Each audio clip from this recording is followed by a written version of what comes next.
कार्तिक मास के शुक्ल पक्ष की नवमी तिथि को अक्षय नवमी कहा जाता है और ये तिथि अपने आप में बहुत ही महत्वपूर्ण है। इसे अक्षय नवमी भी कहा जाता है और आंवला नवमी भी कहा जाता है और इस दिन आंवला वृक्ष की पूजा की जाती है। ये तिथि अत्यंत ही पुण्यदायी और बहुत ही शुभ मानी जाती है। शास्त्रों के अनुसार इस दिन भगवान श्री हरि विष्णु और माँ लक्ष्मी की आराधना आंवला वृक्ष के नीचे करने से अक्षय पुण्य की प्राप्ति होती है। जिस प्रकार से अक्षय तृतीया बहुत महत्वपूर्ण दिन माना जाता है, उसी प्रकार से अक्षय नवमी भी अपने आप में ही एक बड़ी तिथि मानी गई है। अक्षय अर्थात जिसका कभी भी नाश ना हो, क्षय ना हो। तो अक्षय नवमी पर जो भी हम पूजा पाठ करते हैं, जैसे कि आंवला की पूजा हो गई या फिर भगवान श्री हरि विष्णु और माँ लक्ष्मी की आराधना करने से और मंत्रों का जाप करने से, कोई भी पूजा पाठ करने से, दान धर्म इत्यादि करने से उनका पुण्य फल संचित हो जाता है जन्म जन्मांतर के लिए। और इसीलिए शास्त्रों के अनुसार इस दिन आंवला के नीचे भगवान श्री हरि विष्णु और माँ लक्ष्मी की पूजा करनी चाहिए। हो सके तो वहीं पर भोजन पकाकर सबसे पहले भगवान विष्णु और शिव जी को भोग अर्पित कीजिए और इसके बाद में ब्राह्मण को भोजन करवाइए और तब इसके बाद प्रसाद स्वरूप आप स्वयं भी ग्रहण कीजिए। ऐसा करने से किसी भी प्रकार की कोई भी परेशानी हो, उससे आपको मुक्ति मिल जाती है। तो आज की इस वीडियो में आप सभी जानेंगे कि साल 2025 में आंवला अक्षय नवमी किस दिन पड़ रही है, कार्तिक मास के शुक्ल पक्ष की नवमी तिथि कब प्रारंभ होगी और कब इसका समापन होगा,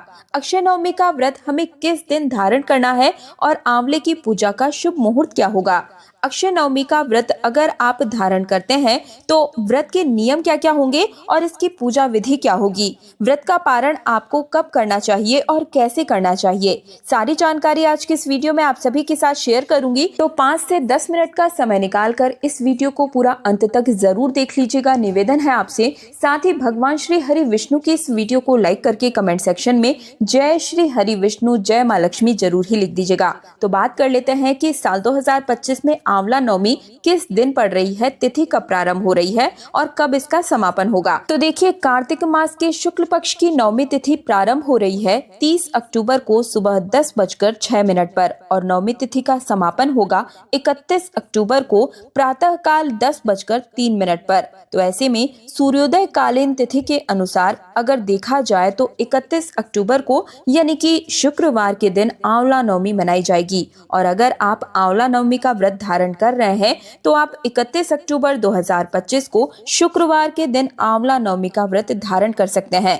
और बात कर लेते हैं कि व्रत के नियम क्या क्या होंगे। तो देखिए, अगर आप आंवला नवमी का व्रत धारण करते हैं तो प्रातः काल जल्दी उठ जाइएगा और उठकर नित्य कर्मों से निवृत्त होने के बाद स्नान इत्यादि करने के बाद में साफ स्वच्छ वस्त्र धारण कीजिए।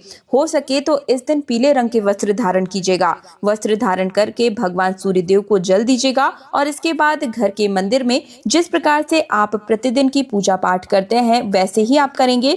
और फिर इसके बाद में आप किसी भी आंवला वृक्ष के नीचे जाकर पहले वहां पर अच्छे से साफ सफाई कर लें और उसके बाद आंवला पेड़ की पूजा कर सकते हैं। या अगर आप बाहर नहीं जाना चाहते हैं तो घर के अंदर ही छोटे से गमले में आंवले का पौधा लगाकर भी आंवला वृक्ष की पूजा कर सकते हैं। आंवला की पूजा करने से पहले आप सबसे पहले वृक्ष के नीचे साफ सफाई करके अच्छे प्रकार से जल छिड़काव कर लीजिए या फिर आप चाहें तो वहां पर पोछा वगैरह लगा सकते हैं। और आंवला पूजा करने के लिए जो सामग्री आपको चाहिए होगी, इसमें हल्दी, चावल, कुमकुम, पुष्प और जल आप ले लीजिएगा। साथ ही में थोड़ा सा गाय का कच्चा दूध भी लेकर जाइएगा, ये बहुत ही अच्छा होता है। इस दिन आंवला के वृक्ष में कच्चा दूध हमें जरूर ही समर्पित करना चाहिए। साथ ही में आप भोग के रूप में कोई मिठाई ले लीजिएगा और आंवला इस दिन खाना बहुत शुभ माना जाता है। आंवला भी आप समर्पित करते हैं आंवला पेड़ में तो ये बहुत ही उत्तम माना जाता है। पूजा करने के लिए सबसे पहले आंवला के पौधे में या अगर आप वृक्ष की पूजा कर रहे हैं तो सबसे पहले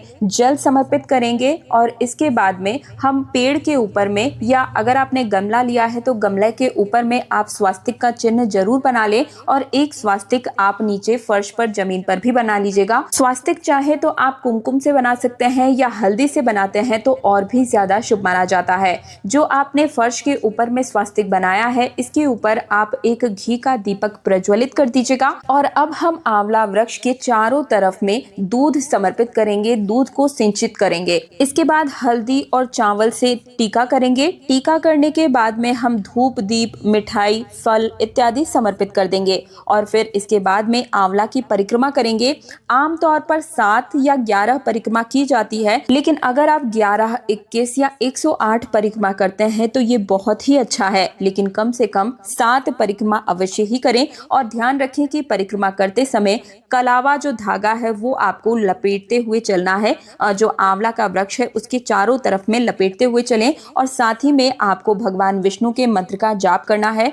ओम नमो भगवते वासुदेवाय नमः, इस मंत्र का जाप करते हुए आप कलावे को लपेटते हुए चलेंगे और पूजा के अंत में आंवला वृक्ष से हम गले मिलेंगे, क्योंकि अगर हम किसी भी पेड़ की पूजा करते हैं तो उससे हमें अंत में गले जरूर ही मिलना चाहिए। माना जाता है कि आंवला भगवान विष्णु का प्रिय वृक्ष है, इसलिए उनकी विशेष कृपा इस दिन मिलती है। तो हो सके तो इस दिन आप चाहें तो आंवला वृक्ष के नीचे भगवान विष्णु की मूर्ति या तस्वीर ले जाकर उनका भी पूजन कर सकते हैं। शास्त्रों के अनुसार आंवला वृक्ष के नीचे जल चढ़ाते समय मन में कोई न कोई मनवांछित इच्छा जरूर ही रखें, क्योंकि आंवला नवमी को इच्छा पूर्ति का श्रेष्ठ दिन माना गया है। और अगर आप चाहें तो घर के अंदर पौधा लगाकर भी विधि विधान से पूजा कर सकते हैं। आने वाले कुछ दिनों में आप सभी को आंवला नवमी की सरल पूजा विधि मैं खुद करके भी दिखाऊंगी, तो इसके लिए आप हमारे चैनल को अभी से सब्सक्राइब कर लीजिए, ताकि आने वाले सभी व्रत विधि, शुभ मुहूर्त और उपायों की जानकारी हर रोज आपको मिलती हुई चली जाए।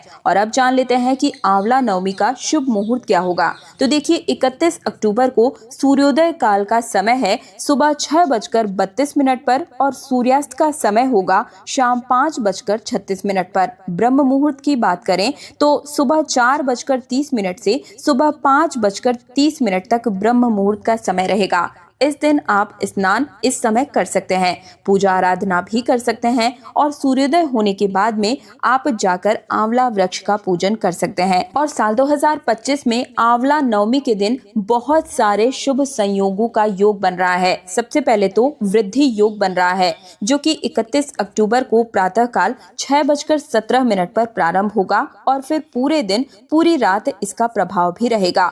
तो वृद्धि योग, जैसा कि नाम से ही पता चलता है, हम जो भी पूजा पाठ करेंगे, मंत्र जाप करेंगे, कोई भी चीज का दान करेंगे, कोई नई चीज खरीद कर लाएंगे, उसमें वृद्धि ही होगी, तो इसका फल बढ़कर ही हमें प्राप्त होता है। तो समृद्धि और उन्नति प्रदान करने वाला ये योग माना जाता है वृद्धि योग, तो इसे अत्यंत ही श्रेष्ठ माना गया है। इसके अलावा पूरे दिन में रवि योग का भी संयोग बन रहा है। रवि योग में कोई भी काम करते हैं तो उसमें निश्चित रूप से सफलता प्राप्त होती है और माँ लक्ष्मी की विशेष कृपा भी प्राप्त होती है। इसके अलावा प्रातः काल 10:03 पर शिव वास का भी योग बन रहा है, जो पूजा और पाठ करने के लिए, कोई भी शुभ कार्य करने के लिए बेहद शुभ माना जाता है। इसके अलावा 2 विशेष नक्षत्र, जिनमें पहला धनिष्ठा और दूसरा सद्दिखा है, इनका भी संयोग इस दिन बन रहा है आंवला नवमी के दिन, जो कि शांति और समृद्धि के प्रतीक माने जाते हैं। तो इन सभी शुभ संयोगों में हम माँ लक्ष्मी और भगवान नारायण की पूजा करते हैं तो जीवन में सुख ही सुख आता है और समृद्धि की ओर सौभाग्य की प्राप्ति होती है, मनोकामनाएं भी पूर्ण होती है और जन्म जन्मांतर की जो भी पाप है, कर्म है, वो समाप्त हो जाते हैं और इसके साथ ही जन्म जन्मांतर के लिए पुण्य कर्म संचित होते चले जाते हैं। अब बात कर लेते हैं कि इस दिन हमें क्या दान करना चाहिए। तो देखिए, आंवले का दान करना इस दिन बहुत शुभ माना जाता है। आंवले के जल में स्नान करना और आंवले की पूजा करना आज के दिन अत्यंत ही आवश्यक है। आंवला नवमी के दिन आंवला का पौधा लगाना, चाहे मंदिर में या किसी भी पार्क में अगर आप लगाना चाहते हैं, किसी खाली स्थान पर लगाते हैं तो बहुत ही उत्तम माना जाता है। और हो सके तो उस आंवले की पौधे की आप सेवा कीजिए, देखभाल कीजिए, बहुत ही पुण्य फल की प्राप्ति होगी। और चलिए अब जान लेते हैं कि आंवला नवमी का जिन भी लोगों ने व्रत धारण किया है वे पारण किस समय करेंगे, व्रत कब खोल सकते हैं। तो देखिए, दिन भर आपको व्रत करना है। सुबह पूजा कीजिएगा आंवला की और फिर पूरे दिन आपको व्रत रखना है। फलाहार इत्यादि करके व्रत आप धारण कर सकते हैं। कोई सा भी फल इत्यादि खा सकते हैं, जल भी पी सकते हैं, चाय पी सकते हैं, दूध पी सकते हैं। मतलब फलाहार और जलाहार इस दिन आपको व्रत में धारण करना चाहिए। और फिर शाम के समय में भगवान श्री हरि विष्णु और माँ लक्ष्मी की पूजा करने के बाद उन्हें भोग लगाएं। जो भी आपने घर में भोजन इत्यादि बनाया है उसका प्रसाद स्वरूप आप जो है ग्रहण कीजिएगा। और इस दिन हो सके तो एक ब्राह्मण भोज जरूर ही करवाएं, बहुत ही पुण्य फल प्राप्त होता है। और अगर ब्राह्मण ना मिल पाए तो एक व्यक्ति के बराबर में भोजन इत्यादि जैसे कि चावल हो गया, दाल, आटा इत्यादि आपको कच्चा जो सामग्री होती है वो जरूर ही दान करना चाहिए। और इस दिन शाम के समय में आप भोजन करेंगे, बहुत ही अच्छा व्रत माना जाता है। मैं तो यही कहूंगी कि आप सबको इस दिन व्रत जरूर ही करना चाहिए। भगवान विष्णु, माँ लक्ष्मी दोनों की कृपा एक साथ आपको प्राप्त होती है।